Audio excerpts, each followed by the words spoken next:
Hey, welcome back to CP. This is part 2 of our series. I glued my finger to something, it was hot glue, and then I pulled it off. Regardless, this is part 2 of the 3-part series that I'm doing with my counselor. This one's about depression. Depression is super sneaky, man. Like, I think for a lot of people, they don't even know that they are dealing with depression, whether it's here on the scale or down here on the scale. So if you're not already, please subscribe to the channel. If you like the content, it helps me out a ton. And give the video one of these bad boys if you enjoy it. And you can share if you'd like to. That all of this just helps me grow as an individual and as a creator. So let's get into it.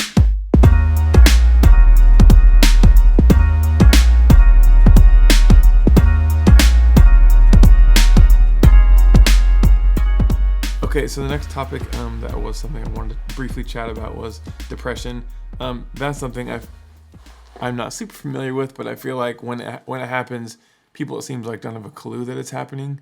Mm-hmm. Like it just all of a sudden is there, and then they're really sad or something. And I feel like would be really cool to kind of shine a little bit of light on, so people can at least know this is what's going on. So depression is an interesting one because I think that a lot of times we miss it, and the difference between depression itself, like a major depressive episode, is where somebody's bebopping along, and pretty soon they start getting less interested in things. They start isolating more. They feel hopeless. They feel sad. They don't have there's not a real specific reason, or it's not like somebody's passed away and caused that. Sometimes it can be that, but that would be considered more normal type of of a deal. A lack of joy, depression, severe depression obviously leads to hopelessness enough to where you don't see an out. You don't see the light at the end of the tunnel. What I tend to often deal with in my practice is where people who actually were more anxious for a long period of time fall into depression. So they look depressed, but in reality, they were really anxious for so long. They ran from the tiger, if you will, for so long, they finally just gave up. And so when you're trying to treat the depression, if you miss that combination for them, you treat the depression, but you don't ever treat the anxiety, you can see it becomes a bigger issue of this cycle. So it is important to kind of separate some of those out. The more likely type of depression that people miss is something called dysthymic disorder. It's DYSTHMIC. And it's more people that are functioning, they go to work every day, they seem okay, but they're kind of flat, and they just have a lack of joy, a lack of ambition, a lack of hopeful future things. They're the people that see not just the cup has half empty, but nothing really gets them jazzed or excited. Dysthymia. And it's just a low-grade depression for, 6 months, or, it just is there. And medication can cause that. Again, with anxiety and depression, your thyroid can affect it. So it is important to check out your other physical possible triggers. Some vitamins can cause it that people take that can really affect neurotransmitters, even melatonin, which is something people take. But again, for some people that depresses them. So you always want to do a medical clearing first to make sure there's not something else that's triggering these symptoms. But depression, again, cognitive behavior therapy is really helpful. Medication is really helpful.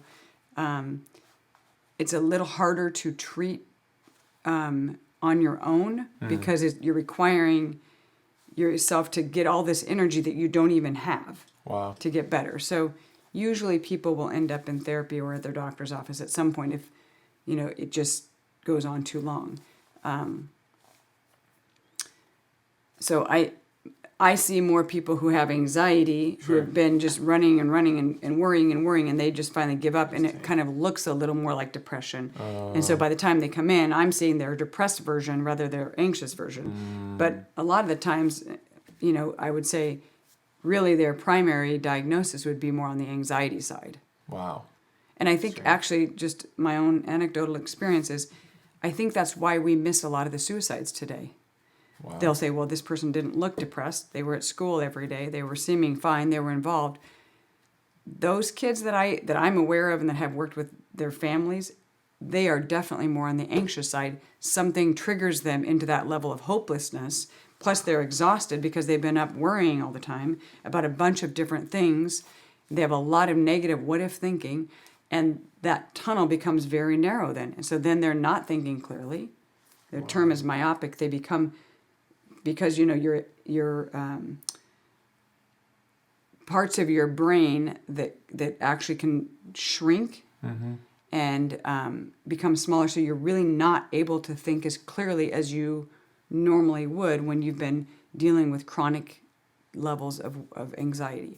So that's why I think we miss it a lot, is because we miss the preceding anxiety. Jeez. So, yeah. I mean, we have a lot of pressure. So that's, to speak to your social media thing, we're comparing to what people put on there. Yeah. We're not comparing to a reality.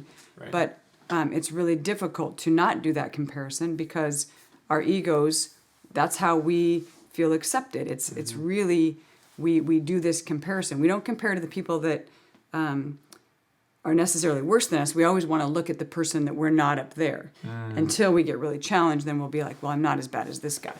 But really, we do this comparison to, and with social media, it's rampant, and everybody's life looks glamorous. Right. And so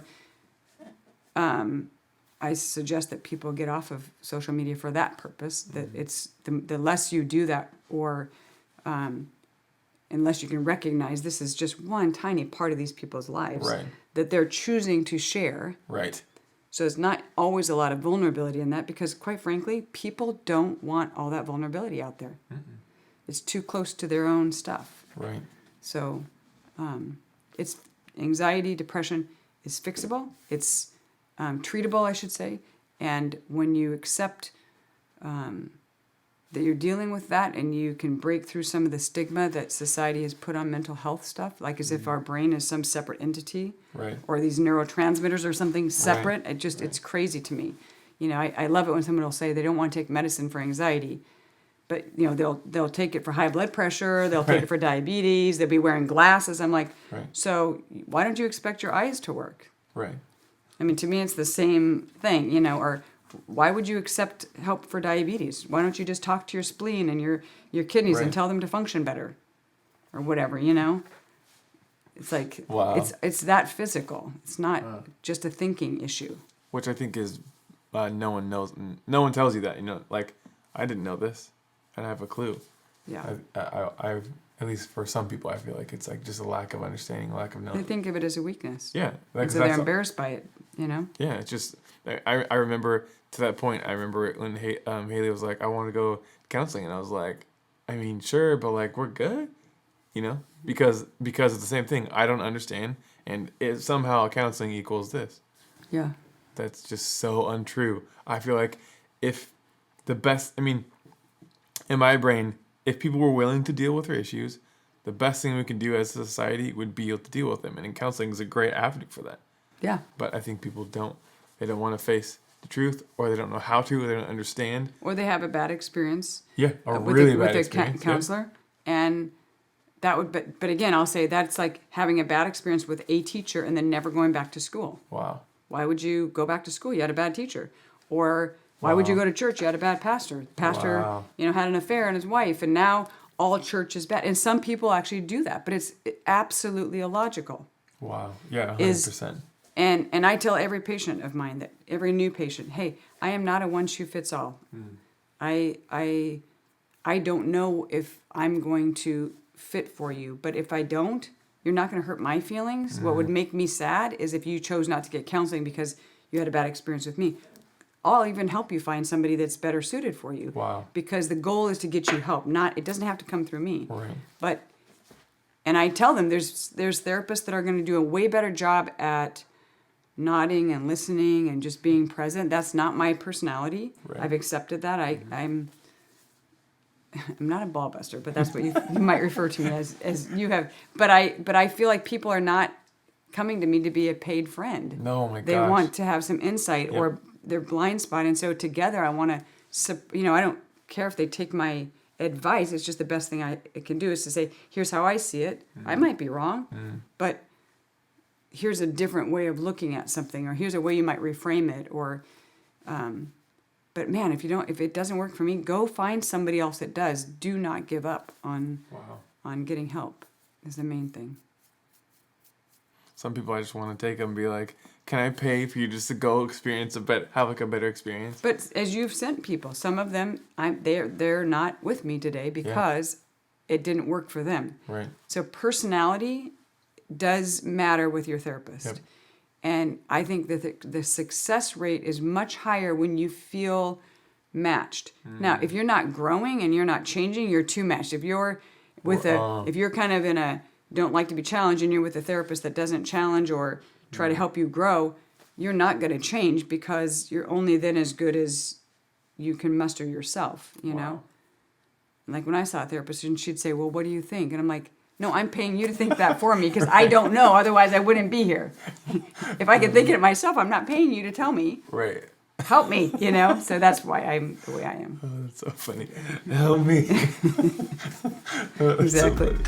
Thank you for watching. I hope that this helps you just to better understand the emotions and things that are happening in your body. I think so much of my life, I didn't understand. It was just happening to me versus me being able to understand it and not have to live in those things.